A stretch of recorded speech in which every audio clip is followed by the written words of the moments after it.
Bonjour Leïla Véron, merci d'avoir Bonjour. accepté de participer à notre interview.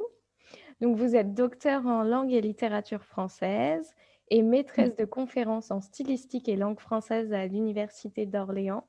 Vous enseignez également en milieu carcéral. Vous avez Mhm. écrit un livre, Le français est à nous, avec Maria Candéa l'année dernière. Vous Mhm. animez aussi le podcast Parler comme jamais sur Binge Audio. Nous sommes ravis de vous avoir avec nous pour en apprendre plus et justement, on a beaucoup de questions à vous poser. Eh ben, très bien et bonjour à vous et ravie d'échanger avec vous. Merci beaucoup. On va commencer avec quelques questions sur les mots qui sont significatifs pour vous. Ouais, je sais pas s'il n'y a pas un mot, c'est pas un mot qui m'a donné envie de faire de la linguistique. Au fait, c'est des démarches de réflexion et notamment moi au départ, j'avais un parcours plutôt en littérature. J'ai passé la Y de lettres modernes. Je faisais une thèse de stylistique. En fait, je me suis orientée à peu près de la littérature vers la stylistique et la stylistique, ça a été un peu le pont d'entrée pour la réflexion vers les sciences du langage. Et c'est plus au fait un besoin d'une autre méthode.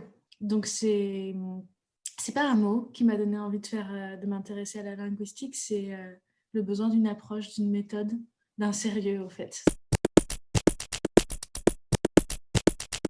Moi, sur l'enseignement, j'aurais l'impression que ce serait, si vous voulez un mot, ce serait l'idée du lien, que ce soit le lien entre les gens ou le lien de la transmission, et pas lâcher ce lien-là, pas renoncer à tisser ce lien-là.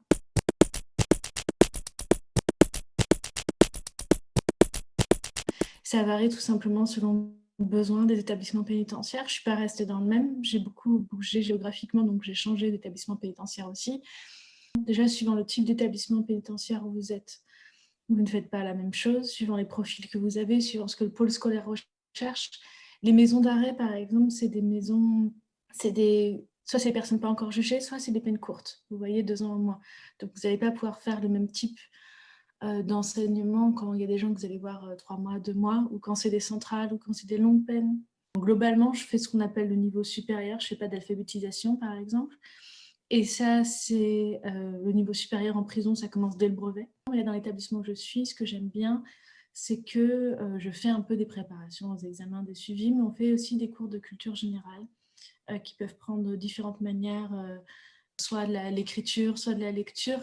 Et moi, je suis contente d'avoir un établissement qui justement pense que c'est aussi important, que le rôle de l'école et l'utilité de l'école n'est pas juste un savoir immédiat, enfin comment dire, ou un diplôme immédiat, mais justement un rapport à la langue, à la culture, à l'ouverture, à l'enseignement plus général. Juste pour préciser un peu ce à quoi ça sert, moi je trouve que ça sert à beaucoup de choses. Déjà, ça sert tout simplement, le pôle scolaire, ça sert à faire une bouffée d'air au milieu du monde carcéral. C'est un moment où justement les gens là ne sont pas traités comme des détenus, mais comme des étudiants ou comme des personnes qui veulent participer à un atelier culturel. Rien que dans les interactions, hein, une fois un détenu m'avait dit, quand je lui avais parlé, il m'avait regardé bizarrement et je lui ai demandé ce qu'elle est. Il me dit, mais ça fait juste tellement longtemps que quelqu'un m'a pas appelé par mon prénom. Donc voilà, c'est un espace qui est différent et ça se sent dans les interactions. Je ne sais pas si à des moments, c'est des valeurs qui peuvent paraître désuètes ou idéalistes, mais qui moi sont importantes. C'est justement avoir des interactions qui sont autres pour le coup que des interactions de répression, amener un peu de beauté, un peu de culture, un peu d'évasion. C'est amener quelque chose d'autre que le fonctionnement répressif à l'intérieur de la prison. Et donc ça, c'est beaucoup plus vaste que de préparer un examen. On peut penser que c'est beaucoup plus important ou moins important. Souvent, on a des réactions très positives, mais après, il faut aussi prendre en compte le fait que en prison, à l'école, et encore plus à un niveau supérieur, vu qu'il n'y a pas d'apprendre à lire et à écrire, vu que ce n'est pas obligatoire, j'ai qu'un petit pourcentage. J'ai des interactions qui sont très positives, intéressantes, belles, et elles existent, hein, je ne veux pas les nier. Et en même temps, il ne faut pas penser que c'est représentatif forcément de tout le monde, je tiens quand même à le préciser. Mais sinon, des fois, on a des réactions d'étudiants qui sont vraiment très, très belles.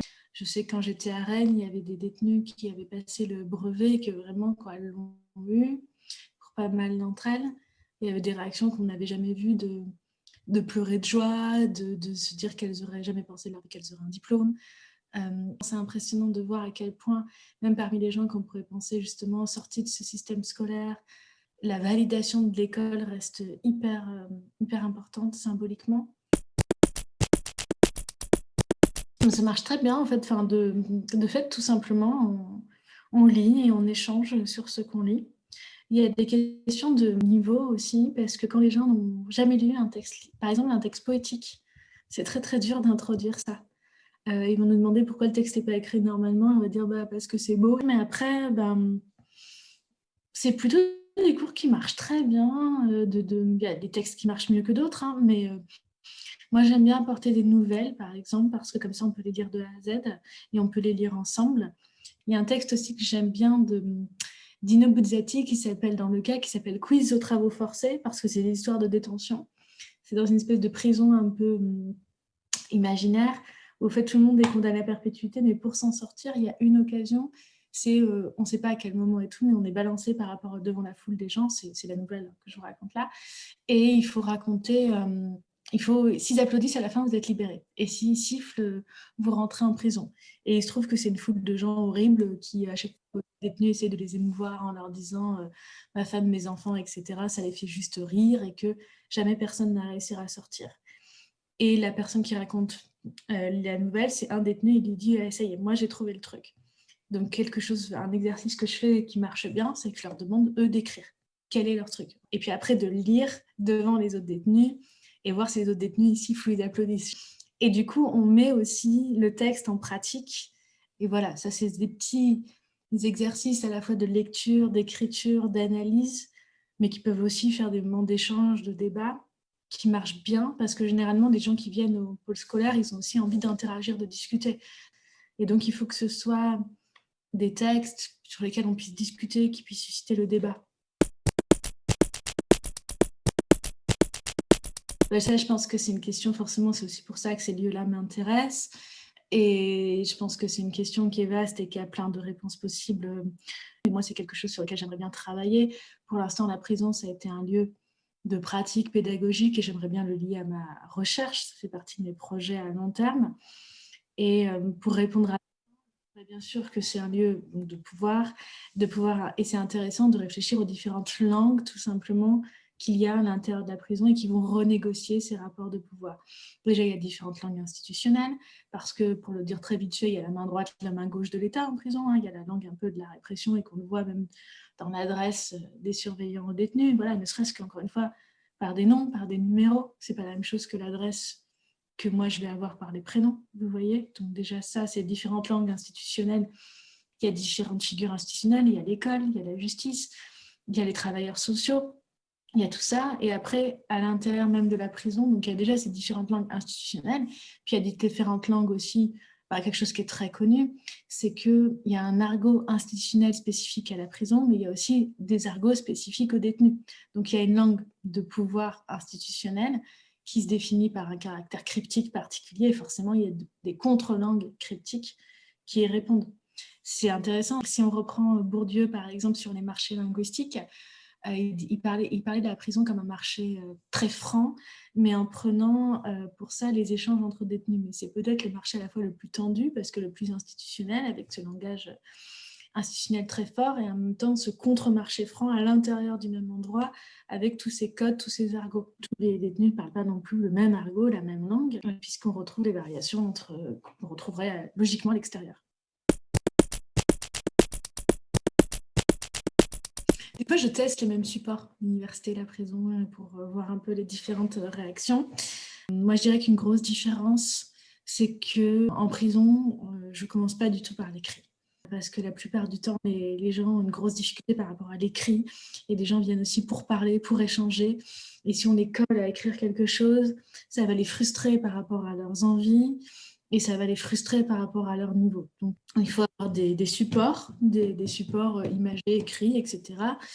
Mais il ne faut pas commencer par leur faire rédiger des choses. Ça ne veut pas dire qu'il ne faut pas écrire un peu. Notamment, je sais que dès que j'écris quelque chose en prison au tableau, tout le monde le note. Il y a aussi certains réflexes scolaires qui sont ancrés. Par exemple, quand le prof écrit quelque chose au tableau, on le réécrit. Et c'est aussi attendu. Donc, en tout cas, si je commence par exemple d'écrire une grosse rédaction, une grosse analyse, il va y avoir du blocage. Donc ça, c'est une grosse différence. L'autre différence, c'est qu'on a des petits groupes en prison. Des fois, c'est à la fac aussi, mais c'est quand même des plus petits groupes. Et comment dire, c'est souvent des grosses personnalités à gérer. C'est pas non plus du disciplinaire en prison, mais il n'y a pas le même aspect qu'à la fac. J'ai pas à gérer à la fac, je sais pas, des gens qui prennent absolument la parole tout le temps ou qui vont se friter avec leurs autres camarades. Il faut que je gère un peu à des moments le fait qu'on a souvent des personnalités intéressantes, mais des grandes gueules qui veulent prendre toute la place et donc qui peuvent se friter avec les autres aussi pour avoir l'attention du prof. Et souvent en prison, il y a des grands débats où ça gueule et tout, ce qui est très bien, hein, c'est très intéressant, il y a plein d'interactions. Il faut à la fois amener ça, accompagner ça, et c'est très bien, ça sert aussi à ça, et puis aussi limiter ça, gérer ça, vérifier que ça ne parte pas non plus trop loin. Moi, je dirais que la grosse différence, c'est le fait qu'en prison, ça passe beaucoup par l'oral, beaucoup par l'échange, qu'on a de l'écrit, mais plus doucement, pas de la même manière, et qu'on n'a pas aussi le même rapport au scolaire, dans le sens qu'à des moments, même quand on prépare à des examens, tout simplement, il n'y a pas de notes, il n'y a pas de bulletins, il n'y a pas de choses comme ça. Donc à des moments, bien sûr, on peut noter, hein, mais c'est dans le cas spécifique de préparation à l'examen. Et le rythme de l'année n'est quand même pas sanctionné par l'évaluation et par les notes. Donc c'est quand même une grosse différence. Après, ce qui est commun, c'est que, encore une fois, à des moments, je vous dis, je teste les mêmes supports, j'essaye de voir qu'est-ce qu'il y a comme réactions différentes, pas différentes. Et c'est intéressant de voir à des moments qu'il y a des choses qui marchent partout, des choses qui marchent plus pour telle personne, pas pour telle personne. Là où il y a des points communs, c'est que tout simplement, dans les deux cas, moi, j'ai des adultes. À la fac, c'est des adultes. En détention, c'est des adultes. Je sais pas, des mineurs. Et donc, on a des rapports d'adultes. Et ça, je pense que c'est commun.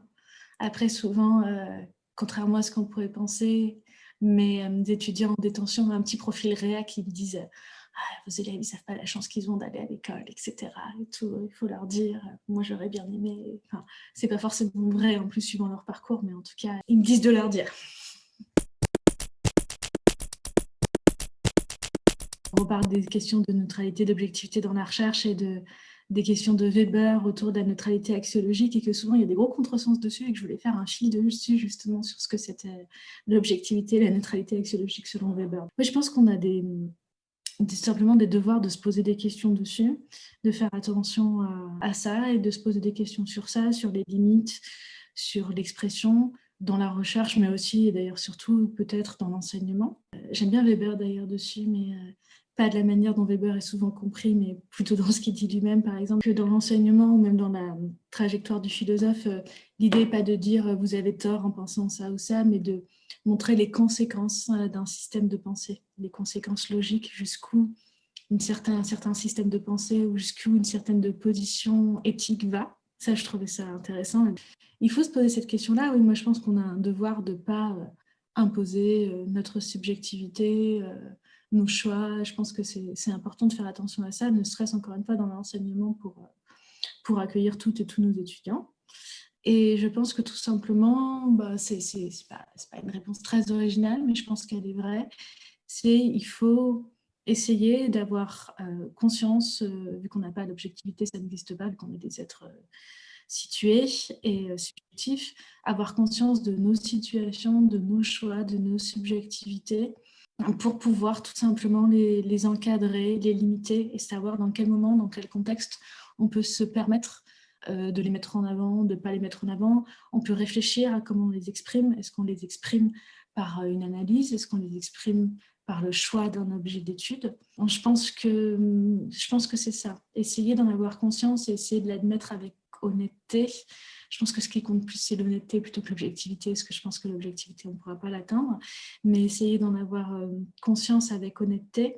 Je pense que la question, c'est de savoir quel discours on veut porter, à quel moment, et de réfléchir à quelles sont nos situations de discours, quel est un peu le contrat aussi passé avec nos interlocuteurs, nos interlocutrices, quel est notre devoir aussi à des moments dans des situations, par exemple, d'enseignement, et essayer de penser à ça. Et je pense que pas travailler juste tout seul, travailler avec d'autres personnes, ça peut être important, aussi varier les personnes avec lesquelles on travaille, pas travailler toujours avec les mêmes personnes. Je ne sais pas si j'ai une réponse fixe dessus, mais je pense que c'est des questions qu'il ne faut pas balayer d'un revers de main parce que c'est des vraies questions et parce qu'on doit avoir des exigences autour de ça.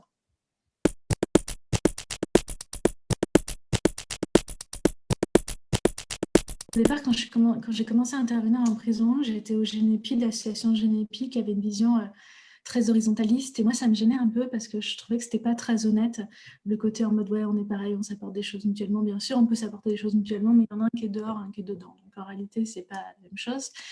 Et moi, des moments, je préfère assumer des positions claires parce que c'est en les assumant honnêtement que je trouve qu'on peut avoir un rapport qui est peut-être plus franc. Et oui, de toute façon, par exemple, quand je vais en prison, par exemple, je représente forcément l'État aussi, d'une certaine manière, peut-être une autre image de l'État. Et quelque chose, encore une fois, je me rends compte, c'est vraiment très impressionnant à quel point il y a des valeurs symboliques attachées à l'école qui sont impressionnantes.